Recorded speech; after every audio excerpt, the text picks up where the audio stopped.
langsung masuk semua.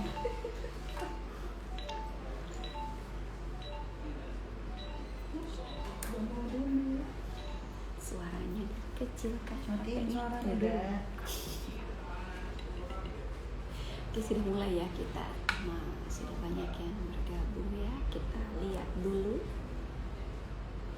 Halo, assalamualaikum warahmatullahi wabarakatuh. Kita tunggu dulu ya. Kita tunggu sampai sudah waktunya. Oh, ternyata kita lebih awal mulainya. Ini jam 7 kurang 2 menit. Gak apa-apa ya. Oke, kita mulai dulu, kita lihat dulu. Kali ini sebenarnya bahasannya menarik ya. Harusnya menarik. Kenapa saya bilang harusnya menarik? Karena biasanya banyak orang yang tidak menyadari atau malu bertanya. Nah, karena seperti itulah, jadi kita bahas di sini. Biar ketika ada yang bertanya, ada yang mau tahu hal-hal yang dianggap tabu, kita bahas di sini. Biar jauh lebih paham, jauh lebih mengerti, dan apa sih yang betul, gimana sih yang betul, ya kita bahas di sini. Jadi mari kita gabung biar ketika ada pertanyaan kamu bisa tanya langsung. Oke. Sengaja malam-malam biar yang pulang kerja masih bisa nonton, bisa bertanya. Karena kalau bukan live nggak bisa bertanya. Mau bertanya apapun agak susah kalau live, karena kan dokternya sudah nggak lagi dalam posisi bisa bisa menjawab pertanyaan.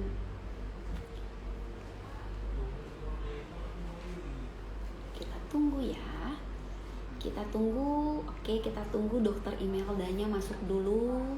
Kita lihat dulu. Dokter Imeldanya sudah. Oke.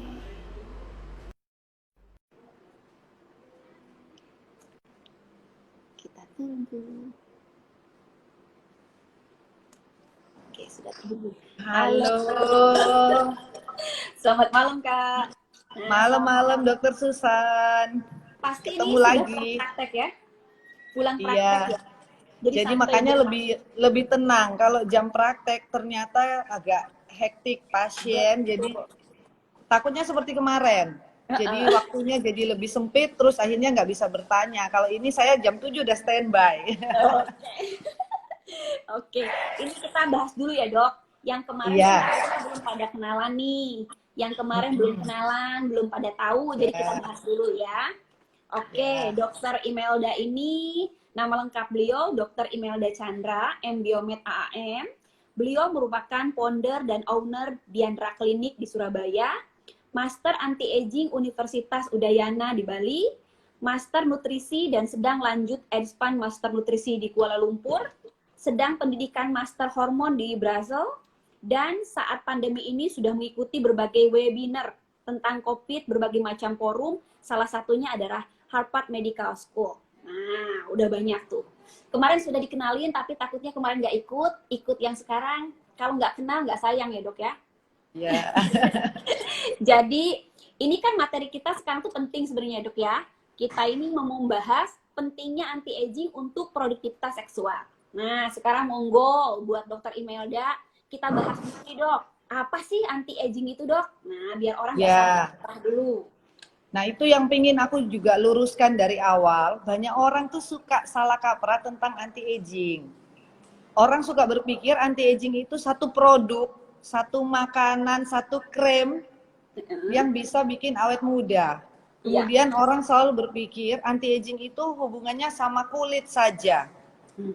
Padahal itu kalau kita tahu itu hal terakhir. Betul. Makanya hari ini kita mencoba membahas anti-aging dengan seksualitas. Karena berhubungan ya dok? Iya, nah anti-aging ini sebenarnya sekarang di dunia sudah merupakan suatu penyakit loh. Seperti obesitas, kegemukan, sekarang dianggap bukan suatu kondisi tapi suatu penyakit. Oke. Sehingga kalau suatu penyakit, kalau kita tahu namanya penyakit itu berarti kita bisa mencegah penyakit. Iya, sehingga betul. kita bisa mencegah penuaan. Nah, Ya dok.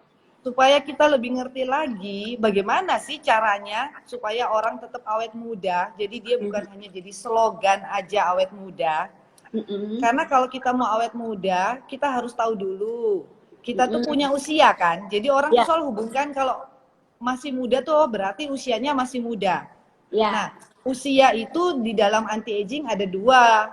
Ada ya. yang namanya usia kronologis. Oke, Usia dok. kronologis itu saya nggak bisa rubah karena itu sudah sesuai dari Tuhan. Itu sesuai KTP, Tanggal lahir sesuai kita, Bu. paspor.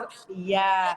Oke. Tapi kalau usia fisiologis, nah itu bagian kita master anti aging, kita bisa bikin orang yang secara fisiologisnya usianya mungkin 40, kita mau bikin jadi 30 bisa, usia 70 mau muda lagi 50 bisa. Ya.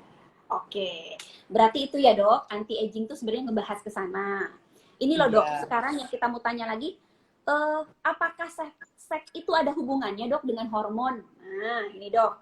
Kira-kira gimana? Ya, pasti. Karena kalau anti aging itu kita pasti hubungannya pasti nomor satu juga dengan hormon. Ya. Anti aging itu sebenarnya bukan cuma hormon, tapi salah satu yang penting di situ neuroendokrin, kita tahu sama-sama itu adalah hormon. Nah, Oke. hormon itu apa sih? Nah, Hormon ya. itu sebenarnya zat kimia yang ada di dalam tubuh kita. Jadi memang sebenarnya sudah ada di dalam tubuh kita. Dengan bertambahnya usia, maka hormon kita makin lama akan makin menurun. Tapi tidak semua hormon. Jadi hormon di dalam tubuh kita dibagi dua juga, Dokter Susan. Ada yang namanya anabolik dan katabolik. Oke. Nah, untuk orang awam mungkin dia bingung, apa sih anabolik, apa katabolik? Ya, anabolik itu adalah hormon membangun. Katabolik adalah hormon untuk mengimbangi, menghancurkan. Ya. Jadi sebenarnya, iya, jadi sebenarnya sama Tuhan selalu kita dibuat selalu ada plus minus sehingga ada namanya hukum keseimbangan. Ya. Nah, pada usia kita tahu sendiri usia 25 tahun itu kan mulai terjadi namanya aging proses. Iya, fase awal nah, kalau ya. Iya, jadi kalau umur 1 tahun dari kita baru lahir sampai umur 25 tahun itu hanya ada namanya hormon anabolik. Oke. Salah satu hormon anabolik apa aja ya? Salah satu growth hormon, makanya orang bisa tambah tinggi. Ya. Oke. Tapi mulai umur 25 tahun sampai 35 tahun, anabolik dan katabolik mulai sama. Ya. Sehingga hormon seks mulai keluar juga dan jadi seimbang. Biasanya umur segitu masih tidak ada keluhan dan lagi bagus-bagusnya juga. Belum di terasa atas, ya, Dok? Iya, setelah umur 36, 45 itu kataboliknya lebih banyak daripada anabolik. Nah, itu mulai terjadi predisis sehingga di atas umur 35 biasanya sudah mulai banyak keluhan dari dari misalnya contoh masuk angin atau karena kita sekarang ngomong seksualitas yang dulu kayaknya libidonya oke, di atas umur 30-an kok jadi lebih jarang. Bahkan ada yang 1 bulan nggak pernah sama sekali. Padahal usia masih padahal usia masih 30-an. Ya. Apalagi kalau kita mulai masuk di atas 45 sampai 55. Itu biasanya sudah mulai terjadi penyakit. Kalau sudah mulai terjadi penyakit, jangankan ngomong seks. Sehat aja dulu udah susah ya. Iya, betul. Ya, dan sampai umur 55 ke atas itu biasanya sudah terjadi komplikasi pada penyakit. Nah, disitulah kita anti aging karena kita punya bagan ini, kita bisa membuat orang dari usia segini menjadi segini, menjadi segini, dan itu ada planningnya dan terapinya. Ya. Dan juga nggak mungkin ya, Dok, kalau instan. Oh, saya terapi untuk anti aging sekian bulan sudah terasa, sudah jadi bagus dan lain-lain. Itu jelas pasti ada tahapannya ya, Dok ya. Iya, semua butuh proses. Iya, betul. Kita bukan, jadi sebenarnya kalau ngomong anti aging kayak ngomong seks ya, kayak besarin penis atau menumbuhkan bulu-bulu, itu juga butuh proses. Kita bukan maerot yang datang 1 kali. Ternyata orang-orang juga nggak tahu, Dok, kalau maerot itu pakai apa, iya kan, Dok? Iya, iya. Oke, ini dok. Nah, hormon sendiri kan tadi sudah dibahas nih dok. Termasuk juga yang kita mau tanyain, pertumbuhan organ seks pada anak-anak itu gimana nih dok? Sampai dewasa Ya. itu. Jadi sebenarnya yang ingin saya bahas juga tadi kan sudah dijelaskan hormon itu apa. Hormon itu adalah zat kimia di dalam tubuh. Hormon seks itu juga tidak melulu hanya untuk kebutuhan seksual kita atau organ seks kita. Tapi hormon seks ini dia mengatur pertumbuhan tulang dan otot. Kemudian dia mengatur kadar kolesterol. Dia mengatur penyebaran lemak dalam tubuh, mengatur kekencangan dan pertumbuhan rambut dan banyak lagi. Betul. Makanya sebenarnya kalau bodinya bagus, terus komposisi lemak di tubuh juga oke, secara nggak langsung ya seksnya juga akan oke kan?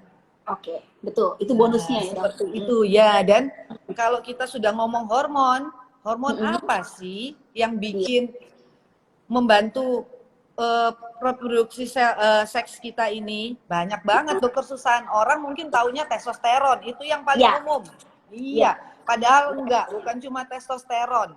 Ada estrogen, ada progesteron, ada DHEA, FSH, LH, prolaktin. Bahkan tiroid sendiri ada ya dok ya? Tiroid, insulin, dan oksitosin. Banyak sekali. Iya, betul. Itu yang kadang-kadang orang salah. Orang pikir hanya dengan suntik testosteron semua beres. Padahal kadang-kadang itu membuat masalah. Karena pada saat dia menyuntikkan testosteron, hormon yang lain akan drop. Karena hormon itu kan punya pasangannya. Jadi waktu pasangan satunya ditambah-tambah, pasangan satunya tambah habis-habis, malah tubuh makin nggak benar.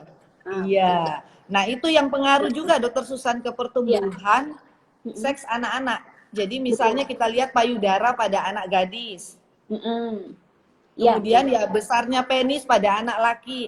Iya. Ini banyak Iya, jadi pertumbuhan rambut, kemaluan juga itu pengaruh DHEA. Betul. Kalau testosteron itu pengaruhnya ke pertumbuhan penis, kalau perempuan estrogen itu pertumbuhan payudara. Betul.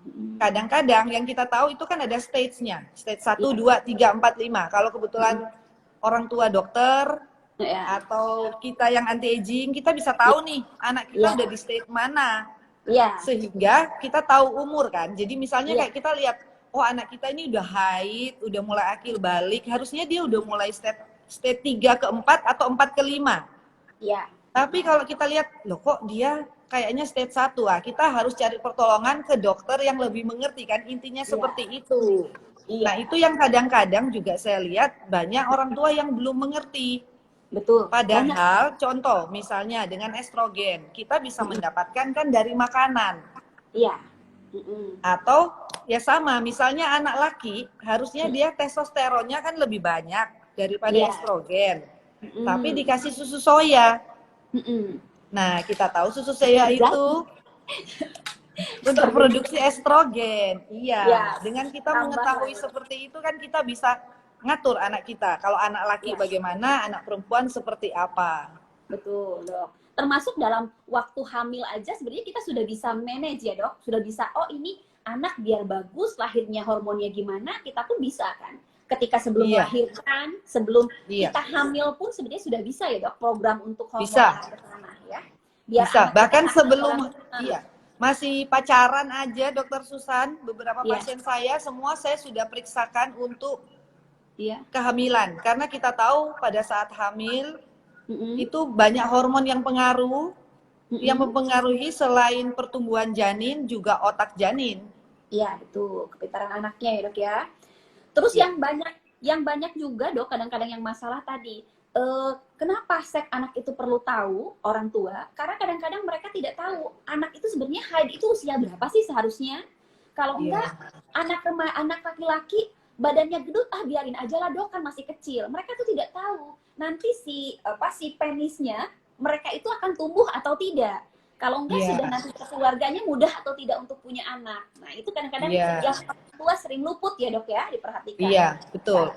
Dan pola makan yang salah kan, banyak anak-anak dikasih junk food. Kita tahu junk food itu kadang-kadang kan ayamnya adalah ayam yang disuntik juga. Akhirnya anak-anak masih umur 8 tahun, 9 tahun sudah haid. Betul, Dok. Sudah haid. Kalau enggak ya tadi, laki-laki biasanya tumbuh payudaranya, burungnya tidak keluar. Iya, jadi mikropenis. Iya, itu kan banyak ya, Dok ya? Iya. Nah, biasanya kalau anak-anak yang haidnya lebih cepat, akan cenderung nanti pada saat dia gadis atau pada saat menikah, akan terjadi kista atau miom, Dokter Susan. Nah, ini ya, Dok, yang harus hati-hati itu ya. Iya. Sehingga kan kalau kita lihat zaman sekarang ini, angka kista miom meningkat. Betul, Dok. Karena anak-anak yang haid muda banyak banget. Iya, betul. Sekarang banyak banget. Termasuk saya sendiri sudah pernah ada pasien yang 9 tahun tuh sudah haid. Iya. Nah, 10 tahun sudah haid. Mamanya awalnya, kenapa ya, Dok? Mungkin ada beberapa orang yang tidak paham, oh nggak apa-apa, normal. Tetapi kalau datang ke saya jelaskan, ini hormonnya sudah memang harus dibetulkan. Tapi untuk biasanya untuk awal kita lebih baik kan betulin pola hidupnya dulu ya, Dok ya? Biasanya. Iya, pola makan, pola hidup. Ya, sama multivitamin mungkin ya, Dok ya? Iya. Dokter Susan itu tadi kayaknya ada yang bertanya loh, mau jawab dulu atau gimana? Boleh, jawab dulu aja nih, Dok. Itu kayaknya ada yang nanya bagaimana yang usia kronologis dan fisiologis. Ini katanya, Dok, saya mau tanya mengapa terjadi penuaan dan perbedaan usia kronologis dan fisiologi. Apa ya? Terima kasih. Oh, mungkin kenapa terjadi perbedaan, Dok, antara fisiologi sama... Iya, tadi mungkin terlambat dengar, jadi nggak dengar. Kalau kronologis itu ya memang dari Tuhan, kita tidak bisa merubah. Jadi benar-benar, ya itu memang sudah segitu dari Tuhannya. Lahir tahun berapa, umurnya berapa. Ya, dokter berapa nih usianya? Saya 40 tahun, dokter sekian. Itu udah dari sana gitu ya? Iya, sesuai KTP, nggak bisa bohong. Ya, KTP, betul. Ya. Kalau usia fisiologis itu, bisa aja orang muda jadi tua atau orang tua lebih muda. Nah, itu yang kita bisa nilai dari macam-macam. Misalnya, di beberapa gym, mereka pakai timbangan. Nah itu yang diukur adalah visceral fat. Jadi kalau visceral fat kita banyak, pasti otomatis usia kita jadi tua. Kalau ototnya lebih banyak, body age-nya kita akan lebih muda. Tapi itu cuma satu faktor. Kadang mereka berpikir, makanya, oh kalau olahraga awet muda. Iya. Salah satu, bukan satu-satunya. Ya, betul. Olahraganya juga harus betul dulu ya, Dok? Karena kalau berlebihan, kalau berlebihan malah menciptakan radikal bebas dan terjadi proses aging. Oke. Terus ini, Dok, tadinya kan pertanyaannya usia biologis dengan fisiologis itu kenapa bisa berbeda katanya, Dok? Tadi kan pertanyaannya. Biologis dan fisiologis, sebenarnya fisiologis lebih ke kalau kita cek laboratorium yaitu kita cek hormonalnya. Kalau biologisnya kita lihat dari pertumbuhannya. Jadi kadang-kadang kan ada orang kerutnya udah masih umur 30 tapi kerutnya banyak banget. Kan kadang kita lihat orang seperti itu dari biologisnya. Nah, itu faktornya banyak banget. Selain hormonal, juga lingkungan, matahari, terus kita tahu toksin, Dokter Susan, ada banyak sekali teori tentang aging. Iya, betul. Ya, Dok, berarti sudah tuh. Ini pertanyaan berikutnya nih, Dok. Katanya pengaruh hormon seks dengan tubuh apa ya, Dok? Pengaruhnya ke tubuh kita apa? Hormon seks. Banyak sekali. Jadi contoh misalnya, kita kekurangan hormon estrogen. Betul. Kalau kekurangan hormon estrogen, rambut yang di tengah-tengah ini gampang rontok. Itu baru rambut. Kemudian kulit. Kalau kekurangan estrogen, kulit lebih kering. Mau pakai pelembab apapun, mau skin booster yang mahal pun, mau skin booster murah, tidak ada gunanya. Mau minum glutathione pun tetap kurang ya, Dok? Mau minum susu kolagen, mau apapun tetap nggak bisa. Tapi estrogen ini juga untuk tulang kita. Betul. Jadi beberapa teman saya, dokter juga, masih usia muda, kepleset, fracture, patah tulang. Itu sebenarnya tanda bahwa bukan kurang kalsium, tapi hormonnya sudah mulai menurun dan bahkan mungkin setara orang usia 60 kalau dia usia 40. Iya. Karena kita tahu usia 60 banyak yang kepleset kamar mandi, fracture. Iya, betul. Sehingga kalau hormon kita balance, hormon kita bagus, kita nggak takut untuk osteoporosis. Itu Iya. kalau estrogen. Kalau testosteron pada laki-laki, sebenarnya pada saat testosteron dia bagus, otot dia lebih bagus. Nah, otot bagus, kita harus ingat jantung itu loh dari otot. Betul. Jadi kalau mau Indikatornya. jantungnya sehat, iya jantungnya sehat. Sebenarnya dulu diajarin sama dosen kita, ngeceknya kan sudah tahu pagi-pagi dia harus bangun dalam 10 hari, 9 hari, 8 hari harus bangun. Kalau dia cuma bangunnya 2 hari, 8 harinya dia tidur, burungnya, itu sebenarnya tandanya jantungnya pun sudah mulai bermasalah. Iya. Dan juga pengaruh pada perempuan kalau testosteron, Dokter Susan yang banyak saya temui varises sama ambeien. Oh, itu pada siapa, Dok? Perempuan? Perempuan. Perempuan. Karena testosteron itu kan di otot, pembuluh darah itu kan otot. Varises kan juga pembuluh darah, ambeien kan juga. Iya. Jadi banyak banget. Iya. Ini Dok, tadi yang bilang yang bangun dan loyo itu yang mereka, kita kasih tahu dulu itu Mr. P. Jadi kalau Mr. P-nya dalam 10 hari, 8 hari misalkan tidak bangun pada saat bangun pagi ya Dok, biasanya kan jam 5, jam 6. Ternyata dia tidak ereksi, berarti something, ada sesuatu yang tidak bagus ya. Di hormonnya testosteron sama juga kemungkinan di jantungnya ada masalah ya Dok. Iya. Dan biasanya yang Mr. P-nya nggak bisa merdeka pagi-pagi dengan sempurna, biasanya mulai terjadi kelelahan. Jadi dia bangun tidur, dia udah rasa capek juga, dia nggak fresh badannya. Konsentrasinya juga nggak bagus ya Dok, biasanya dalam kerjaan. Termasuk ambisi ya Dokter Susan. Pada laki-laki dia bisa berkarir dengan baik kalau testosteronnya baik. Kalau testosteronnya nggak baik, biasanya laki-laki itu tidak punya daya juang. Termasuk untuk kerja ya Dok berarti? Iya. Karena ada beberapa pasien saya justru begini Dok, biarin aja Dok, suami saya nggak berdiri, Mr. P-nya, saya malahan enak nggak diganggu. Saya bilang, mungkin enak Bu nggak diganggu, tapi gimana kalau dianya ternyata pikun nantinya? Kalau nggak ada sakit jantung, cari uangnya nggak bisa, itu kan yang jadi masalah. Ya, karena sebenarnya juga Dokter Susan, ibunya ngomong begitu karena ibunya juga sudah terjadi proses aging. Betul. Kalau ibunya belum terjadi proses aging, dia gelisah karena saya punya pasien yang awalnya ibunya yang saya treatment karena memang ada gangguan ya, ada keluhan misalnya kecapean, susah tidur. Terus kita terapi anti aging, saya sudah bilang kalau ibu yang saya terapi nanti 6 bulan Bapak nggak bisa ngimbangin Ibu. Benar juga, 6 bulan kemudian ibunya libidonya menggebu-gebu, bapaknya yang awalnya minta tolong ibunya nggak bisa sama sekali, akhirnya ketinggalan. Iya, terus apa yang terjadi tuh Dok? Treatment dua-duanya berarti kan? Iya, jadi dua-duanya harus ditreatment. Ya, biar seimbang ya Dok ya? Iya. Jadi tadi, kadang-kadang memang pendapat yang suka salah ya Dok ya? Iya, itu kan banyak mitos-mitos ya Dokter Susan. Betul. Nah, mitos-mitos itu yang kita harus kayak agak benerin ya. Nah, sama kalau kita mau teruskan dengan ngomong seksiologi, Dokter Susan, kita kan belajar. Jadi, seks itu kan nggak bisa hanya seks. Betul. Ada banyak faktor. Jadi, ada yang namanya arousal. Arousal itu kan dorongan, harus pingin dulu. Iya. Iya. Itu ada hormon yang berbeda yang ngatur. Iya, itu hormonnya beda, Dokter Susan. Jadi, kalau kita punya keinginan, dorongan itu yang berperan estrogen, testosteron, DHEA. Oke, berarti ketiga itu ya Dok ya? Iya, kalau tentang erotik fantasi, jadi kan ya kita orang dewasa udah ngomong kayak gitu, kita punya dorongan tapi kita juga punya fantasi. Iya, betul. Nah, itu ada 4 hormon yang berpengaruh.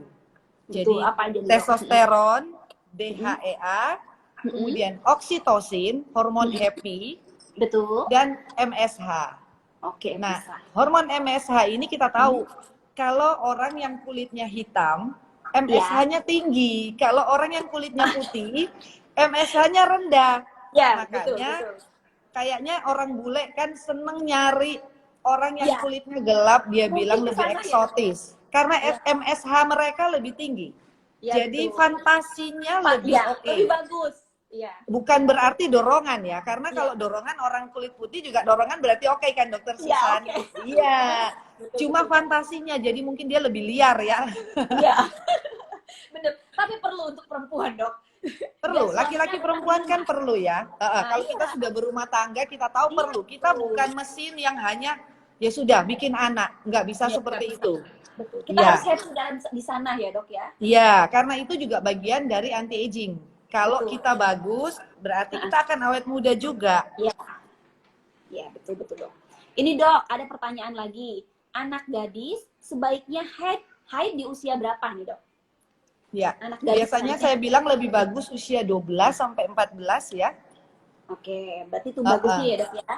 Iya, karena kalau dia haidnya 12 14, nanti dia Ya. menopausnya juga lama. Bisa sampai 60-an.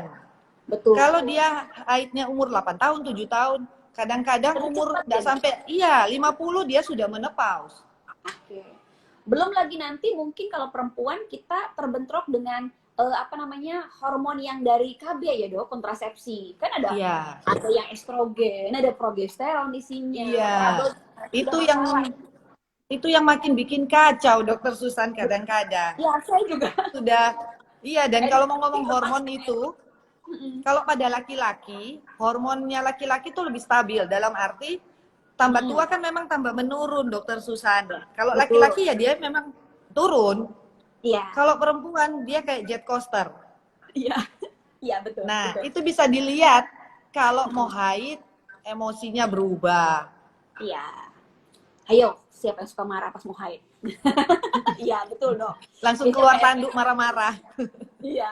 Belum lagi tadi, Dok, sudah KB lama, misalkan mereka itu suntik KB pil terus. Kalau enggak suntik KB-nya KB yang 3 bulan terus. Ternyata nanti setelah KB itu, nah jadi trouble. Jadi trouble masalahnya apa? Mereka disentuh suami nggak mau.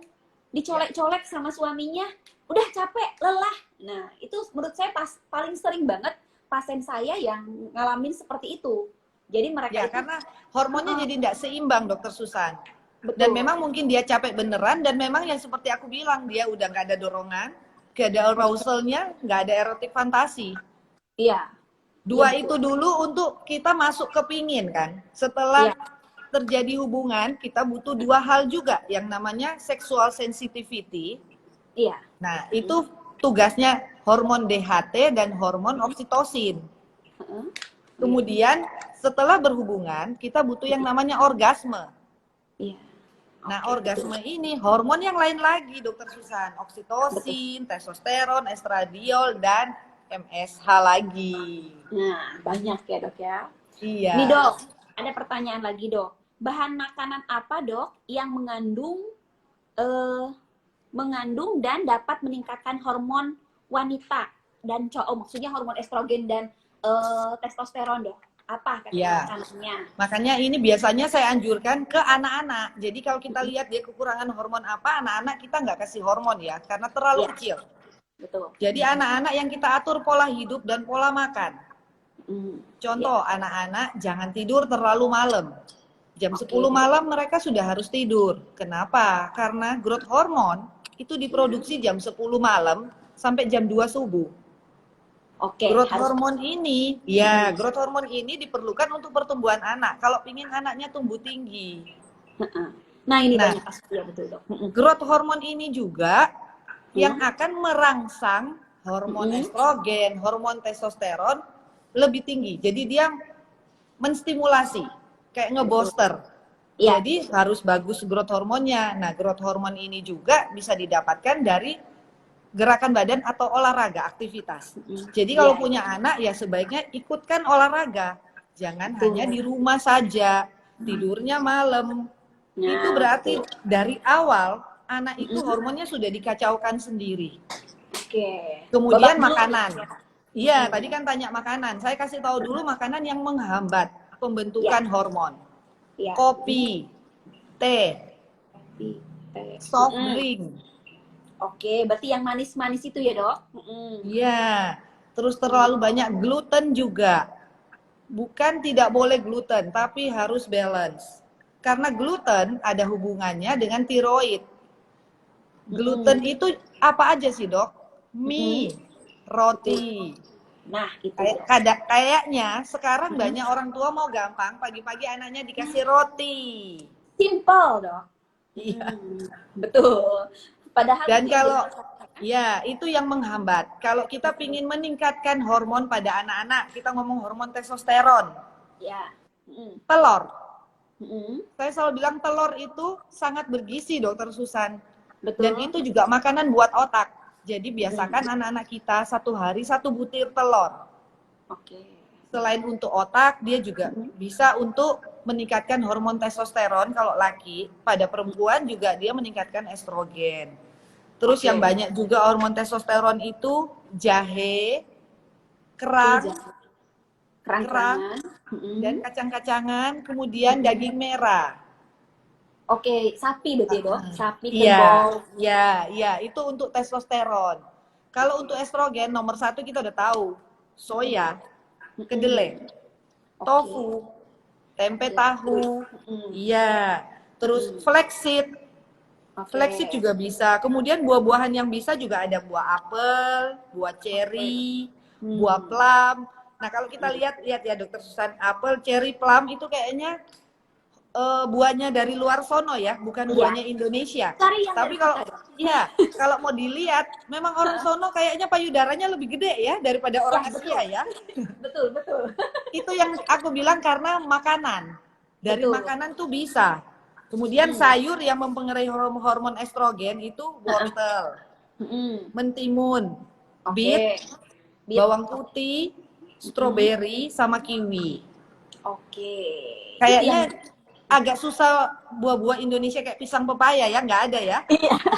iya betul. Karena itu tadi susah, tapi sekarang kan makanan sudah banyak ya, Dok. Bisa ke Indonesia dari luar juga kan kita Iya, udah. cuma kan kalau orang Indonesia tertolongnya loh, kita lo tahu tempe Dokter Susan tiap hari. Iya, jadi jangan bilang itu adalah yang mahal. Tahu tempe itu murah dan telur juga murah, Dok. Iya, iya. Juga kayak ginkgo biloba sama kayak biji-bijian Dok, kayak biji bunga matahari, gandum. Itu juga meningkatkan estrogen. Oke, berarti kuaci itu anak-anak ngemil kuaci nggak apa-apa ya, Dok? Yang perempuan. Iya, yang nggak boleh kan garamnya kuaci, Dokter Susan, bukan bunga mataharinya. Garamnya kalau kebanyakan. Betul-betul, Dok. Terus juga banyak anak muda sekarang minum alkohol. Nah, itu menghambat pembentukan hormon. Oke, berarti janganlah banyak-banyak ya. Ya. Sedikit-sedikit nyoba nggak apa-apa ya, Dok ya. Ada batas wajar ya. Iya, betul. Ini, Dok, ditanya, tanda-tanda penuaan hormon. Oh, sudah ya tadi. Sebentar. Dok, jika di saat menstruasi merasakan nyeri yang berlebihan di bagian perut, apakah itu berbahaya, Dok? Ya, biasanya itu kalau krem di perut, itu biasanya estrogen dia tidak optimal. Jadi imbalancing hormonal. Iya. Dan kadang-kadang misalnya kayak begini, ada orang haid tidak bisa haid. Ada kan Ya. anak yang Ada. maksudnya anak gadis yang harusnya dalam 1 tahun dia 12 kali haid dong, karena 1 tahun 12 bulan. Ya. Dia mungkin haidnya cuma 6 kali. Jadi 2 bulan haid, 3 bulan gak haid, ada yang 1 bulan 2 kali haid. Iya, ada, Dok, yang begitu. Ya, itu udah tanda-tanda hormon dia nggak balance. Oke. Ini gimana, Dok, nyiasatinnya? Jadi kalau ada orang di luaran, anak-anak remaja, headnya tidak bagus atau sering disminor. Kita harus lihat Dokter Susan, karena kita tahu ini agak jauh tapi kita masih berhubungan. Itu yang namanya PCOS, polycystic ovarium. Oh, bisa jadi ke sana ya? Iya, dan biasanya tanda-tandanya anak itu ada jerawat. Dan jerawatnya itu tidak bisa sembuh. Jadi maksudnya tidak bisa sembuh gini, dia ke klinik A, perawatan lumayan terkontrol, lepas jerawat lagi. Padahal kan harusnya tidak seperti itu. Iya. Oke, itu udah tanda berarti ya, Dok ya? Atau anaknya berbulu, Dokter Susan. Jadi bulu-bulunya lebih panjang, terus gendut. Nah, itu biasanya polycystic ovarium. Karena insulinnya juga, iya, insulinnya resistensi, progesteronnya rendah, ya harus dibawa ke dokter yang mengerti ya. Ya, biar nggak salah treatmentnya ya, Dok ya? Iya. Terus ini, Dok, ada lagi. Dok, dengan wanita yang histerektomi gimana? Anti-agingnya gimana, Dok? Di dalamnya. Ini menarik. Karena banyak fakta. Orang itu tidak tahu kalau histerek itu apa sih kemudian yang harus kita hadapin gitu loh, Dok. Iya, itu yang selalu kan saya bilang sebenarnya. Kita kalau di anti-aging, semua yang dikasih Tuhan itu sangat berharga. Betul. Jadi, kalau bisa, jangan kita buang, jangan kita operasi. kecuali terpaksa, kecuali mengancam nyawa. Tapi kadang-kadang orang-orang ini karena tidak mengerti, mereka merasa kayak haid itu merepotkan. Kalau saya diangkat kandungannya, saya ndak haid, saya bebas. Itu salah loh, padahal haid itu adalah tanda bahwa kita perempuan itu sehat. Ya pasti kalau histerektomi, kalau dia total, Dokter Susan, pada saat itu dia sudah terjadi proses aging, jadi dia seperti orang yang sudah menopause. Oke. Tapi kalau dia histerektomi parsial, kan ada yang parsial, Dokter Susan. Jadi dia hanya diambil setengah, sisanya kadang-kadang itu hormonnya menurun, jadi seperti orang perimenopause.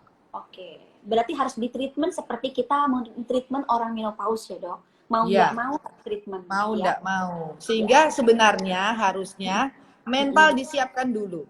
Betul. Bahwa dia tahu bahwa setelah ini, setelah histerektomi total, bukan miomnya yang terangkat, bukan penyakitnya yang terangkat, tapi dia akan mengalami proses menopause. Dan bukan banyak orang berpikir kayak ya udah kalau sudah tua ya biarin aja. Nggak bisa seperti itu. Karena pada saat terjadi menopause, otomatis tulang dia keropos. Dia mulai akan ada gangguan jantung. Berat badan risiko kankernya lebih besar, kemudian risiko obesitasnya lebih besar, Dokter Susan. Metabolisme dia pasti melambat. Iya, pasti ya, Dok ya. Oke. Ini Dok, terus yang berikutnya, dokter mau tanya, kenapa ya kok sudah menikah ini haidnya nggak teratur? Itu karena apa, Dok? Nah, sebelum menikah gimana? Nah, biasanya mungkin sebelum menikah dia haidnya teratur, Dok. Ternyata sesudah nikah haidnya tidak teratur. Itu gimana, Dok? Apa dia KB atau enggak? Itu harus dicek. Iya. Kemudian dia teratur enggak? Ya, biasakan memang kalau pada perempuan saya suruh mencatat haidnya. Jadi kita tahu siklusnya. Kalau kita tahu siklusnya sebenarnya Dokter Susan, lebih enak itu pakai kalender. Itu kan KB lebih alami, kemudian sisanya kita pakai kondom. Ya, kalau nggak pakai kondom mungkin mentok-mentok IUD ya, Dok? IUD sebenarnya juga ada hormonnya tapi lebih sedikit ya. Lebih safe lah dibanding pakai KB yang hanya progesteron aja, hanya estrogen aja ya, Dok ya? Iya, itu kan mungkin ya Dokter Susan, itu kan zaman dulu ya. Karena orang mau menekan jumlah penduduk. Iya, betul. Sekarang karena dunia ini berkembang, jadi semuanya kan diteliti. Iya. Penelitian yang terbaru sebenarnya hal seperti itu malah meningkatkan resiko kanker lebih besar. Sehingga itu yang akhirnya orang jadi takut terapi hormon, karena yang dipikir hormon sintetis, padahal sangat berbeda hormon sintetis dan hormon bioidentikal. Betul. Ini yang jadi kadang-kadang masalah mereka tuh begini, Dok. Aku nggak mau, Dok, treatment hormon, takut. Tapi mereka KB. Mereka nggak tahu kalau dalam KB itu hormon. Yang mereka selama ini hormon kadang-kadang. Mereka nggak paham kan ya, Dok ya?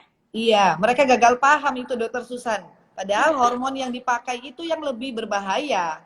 Iya, betul, Dok. Ini, Dok, mereka juga nanya, Dok, jika di saat menstruasi merasa nyeri yang berlebihan di bagian perut, apakah itu berbahaya, Dok? Jadi nyeri ini kan relatif, Dokter Susan. Jadi harus ditanyakan kalau memang dia sampai memang guling-guling, terus memang nggak bisa bangun dari tempat tidur, sebaiknya memang dicek. Bisa di USG, atau mungkin awal-awal paling itu USG sih sebelum cek hormonal ya. Di USG karena takutnya ada kista atau miom. Iya, betul. Dilihat dulu ya, Dok ya. Iya. Atau ada kelainan yang lain ya.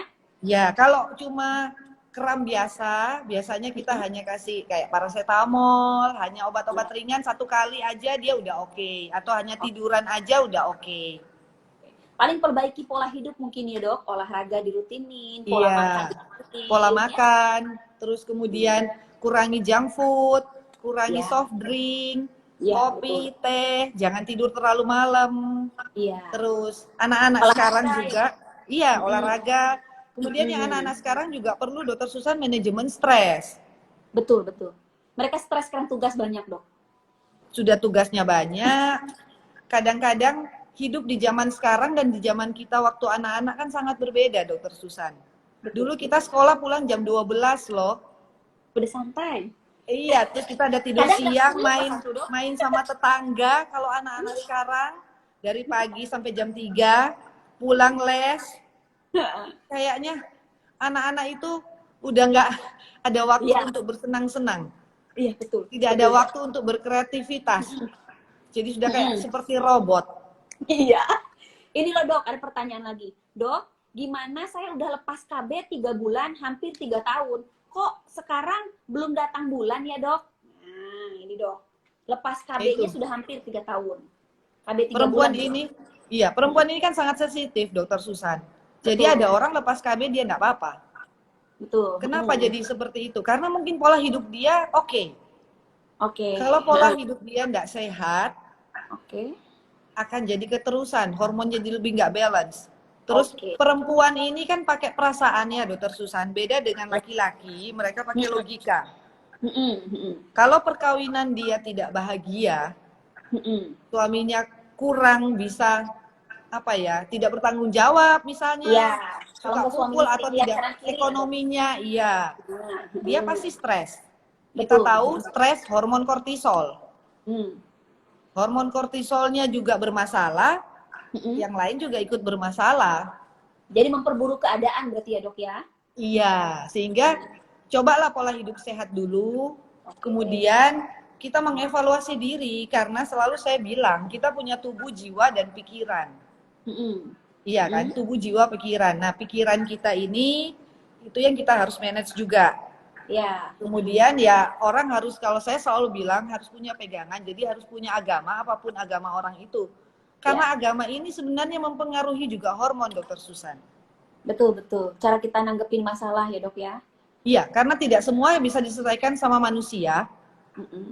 Ada yang harus kita serahkan ke Tuhan kan. Istilahnya seperti itu. Kalau orang itu nggak punya pegangan, dia stres sendiri, Susah. kortisol dia makin kacau, oksitosin dia habis, dia nggak ada hormon happy. Iya. Ya tambah masalah, Dokter Susan. Iya. Ditambah tadi dok ya, sudahlah KB-nya terus-terusan yang mengandung progesteron, mau nggak mau kan estrogen turun. Belum lagi dianya pola hidupnya nggak bagus, olahraga nggak pernah, itu makin acak-acakan. Jadi sarannya tadi betulin pola hidup ya dok ya, olahraga dan lain-lain. Oke. Iya.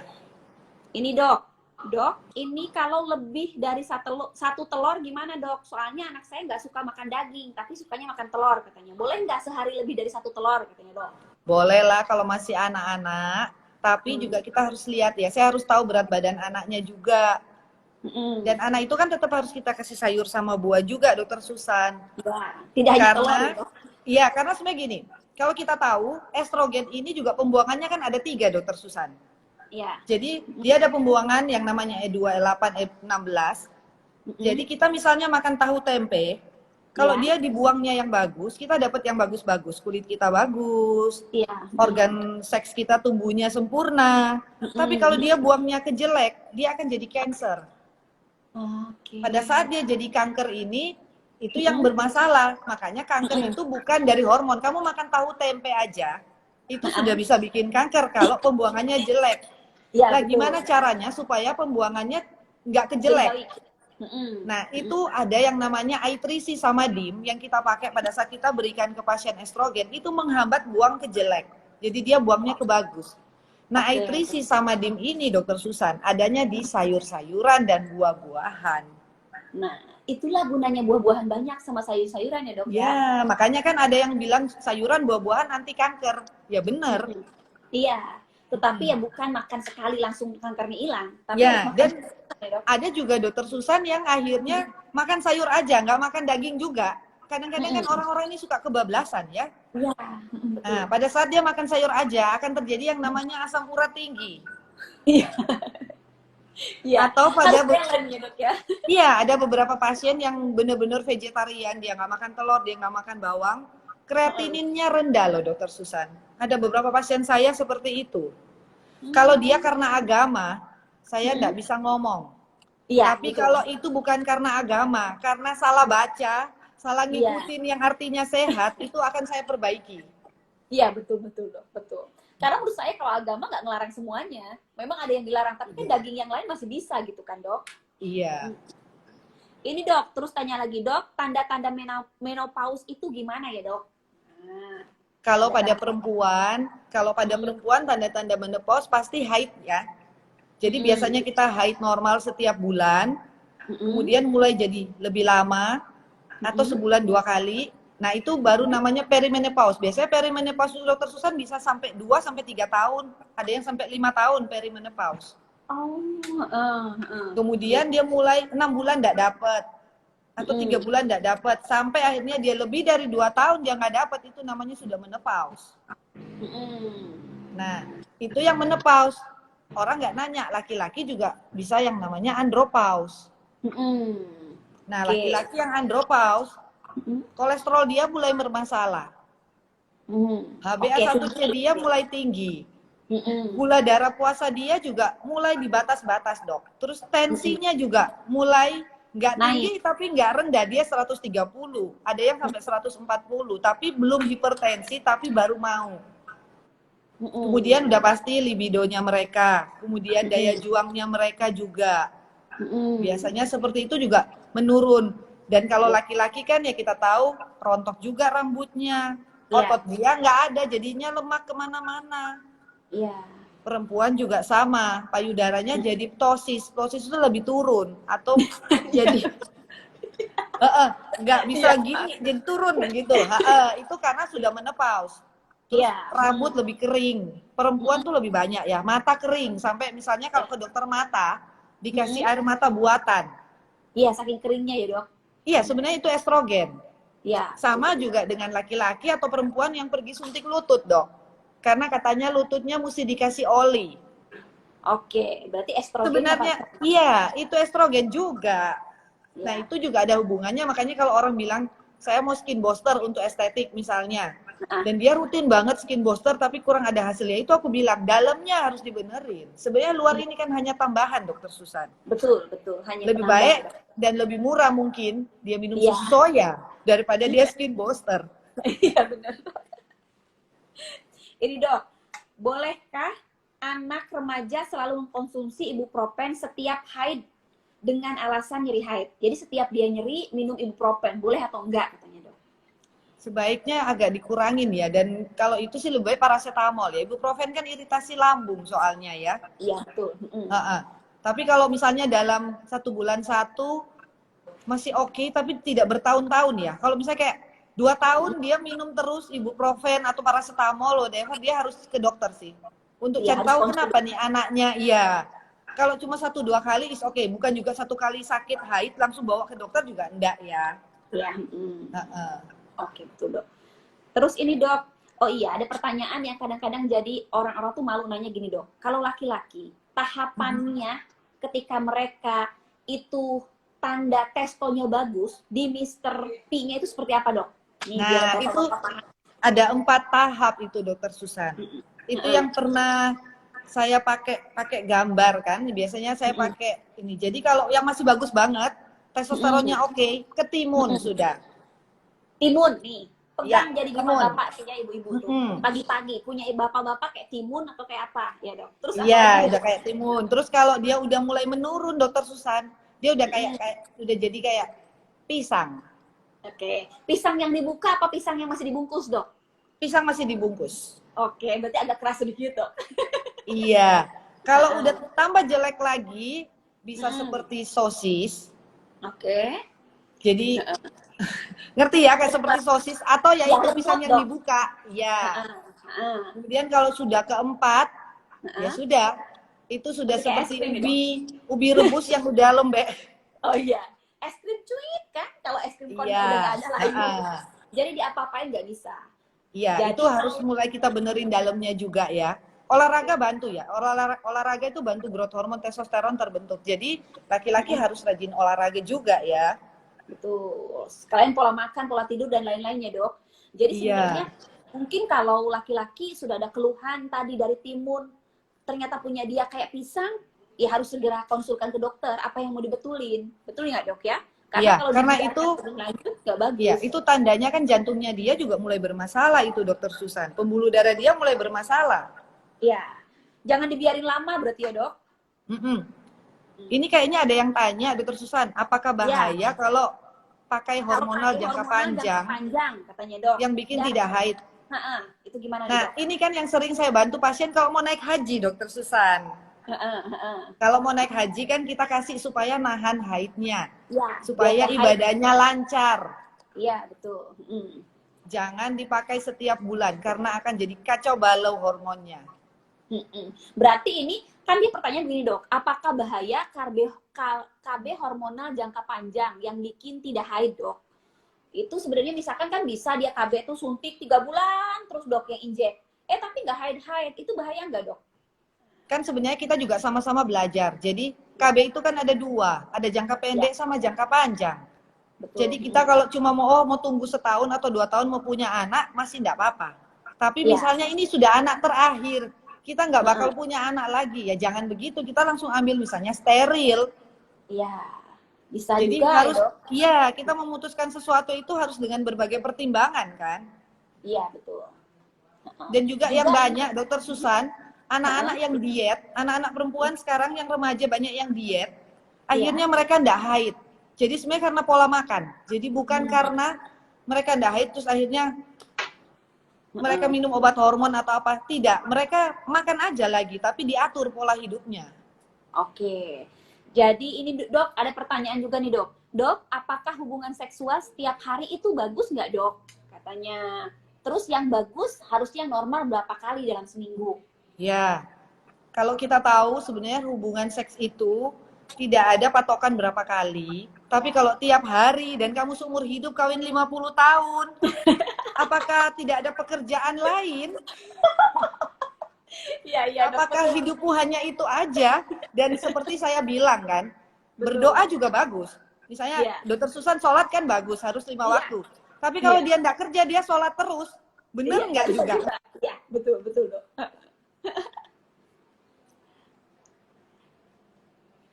Nah, nggak ada suara, Dok. Halo? Nggak ada suara ya? Dokter, nggak ada suara, Dokter Imelda. Halo? Nih, kok nggak ada suara ya? Coba, Dok, ada suara nggak, Dok? Kedengeran nggak, Dok? Halo? Nah, nggak kedengeran nih gangguan biasanya. Halo? Nah, padahal ini banyak nih, Dok, yang masih pertanyaan. Banyak banget. Ini aja yang tentang hubungan seksual. Nah, coba saya bantu sedikit dulu. Kalau hubungan seksual sebenarnya tergantung dari umur. Tetapi tadi betul kata Dokter Imelda, kita tidak mungkin melakukan hubungan suami istri setiap malam. Kasarnya seperti itu. Ada waktunya kita harus tetap istirahat. Cuman, kalau membahas, Dok, kalau sudah usia 40, kayak seperti saya, mungkin itu lebih ke 2 kali dalam seminggu, 3 kali dalam seminggu, itu tidak apa-apa. Tetapi kalau tiap hari atau dalam seminggu tidak melakukan, itu juga tidak boleh. Ini banyak, Dok, pertanyaannya. Nah, autoimun katanya tuh Dokter Imelda jawab. Autoimun juga hormonal. Muka kering nih, karena banyak banget kemungkinan estrogennya kurang, bisa jadi hormon yang lainnya juga jadi masalah ya, Dok ya. Tapi ini karena gangguan, jadi nggak ada suaranya. Dokter Imeldanya jadi nggak ada suara, saya juga nggak tahu karena apa. Padahal masih banyak nih, Dok, pertanyaannya. Iya, hilang suaranya. Nah, coba kita puterin. Halo tuh Dokter Imelda, kita coba lagi.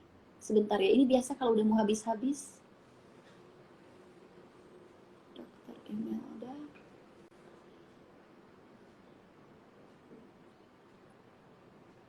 Kedengeran suaraku? Halo. Nah, kedengeran, Dok. Aduh, ini, Dok. Kita bahas ada telepon masuk tadi, jadi keputus. Suami istri, Dok. Iya, jadi tadi padahal baru mau ngomong seminggu 3 kali, seminggu 2 kali itu normal. Tapi juga bukan patokan. Oh, kalau nggak seminggu 3 kali, berarti aku nggak sehat nih. Nggak lah ya. Kita lihat situasi. Jadi maksudnya kalau kita lagi ada kerjaan yang capek, yang apa, jadi disesuaikan. Sebenarnya yang tahu pantas itu diri kita dan pasangan kita. Betul. Jadi kalau seminggu 3 kali kondisi badan harus sehat. Misalnya si suami kena COVID, oh ini harus seminggu 3 kali nih. Kan tidak seperti itu, Dokter Susan. Ya nggak bisa, Dok, betul. Iya, dan intinya dalam 1 bulan ya pasti harus ada hubungan. Ya. Dan hubungan itu harus berkualitas ya. Iya. Karena lebih baik dia 1 bulan 2 kali berkualitas daripada dia tiap hari tapi tidak ada kualitas. Karena yang ada kualitas itu nomor satu ada arousal, ada dorongan. Kedua ada erotic fantasi. Ya, betul. Ketiga dia harus memiliki sensual sensitivity. Ya. Dan terakhir dua-dua harus orgasme. Iya. Dan juga untuk ke sana suaminya pun harus paham ya dok ya, harus gimana tahapannya biar istrinya terangsang, biar istrinya tahap ejakulasi. Jadi tidak langsung buka baju langsung selesai, nggak gitu ya dok? Iya, karena banyak yang nggak tahu juga. Saya juga kaget. Beberapa anak muda itu tidak tahu di mana G-spot dan tidak tahu di mana klitoris. Nah itu juga.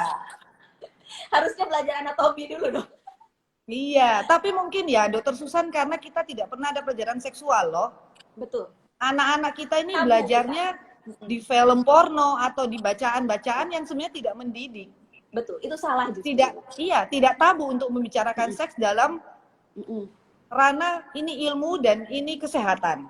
Justru mereka harus tahu. Oke, ini dok ada pertanyaan dokter Imelda, saya pasien autoimun, muka saya kering, apa solusinya? Nih dok, ini sering memang, pasien saya juga banyak pasien yang begitu. Iya, autoimun itu ada hubungan sama hormon kortisol pasti dokter Susan.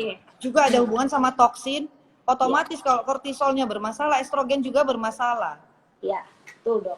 Dan obat-obatan dari autoimun, ada beberapa kan dikasih yang untuk obat kanker, pasti mengeringkan. Jadi itu juga salah satu efek samping dari obat autoimun itu sendiri.